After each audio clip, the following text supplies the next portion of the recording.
नमस्कार. सार्वभौमत्व महाराष्ट्र जनतेचा आवाज न्यूज चॅनलमध्ये आपलं स्वागत आहे. दिवसभरातील ताज्या घडामोडी सविस्तर वृत्त सादर. कर्जमाफीच्या मुद्द्यावरून बच्चू कडूंचा प्रहार, DCM ते CM आंदोलनाची घोषणा. बारामतीमधून सुरुवात तर नागपुरात शेवट.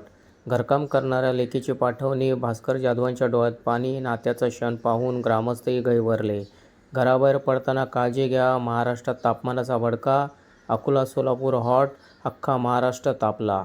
हिंदी माझी आई, मराठी माझी मावशी. महाराष्ट्र दिनी उत्तर भारतीय समाजाकडून समतेचा संदेश. भारत आक्रमक झाल्यानंतर पाकिस्तानची टरकली. पेशावरसह 27 जिल्ह्यात लावले एअर सायरन. अशाच ताज्या घडामोडी पाहण्यासाठी आजच सार्वभौमत्व महाराष्ट्र जनतेचा आवाज लाईव्ह अपडेट चॅनलला सबस्क्राईब करा व शेअर करा.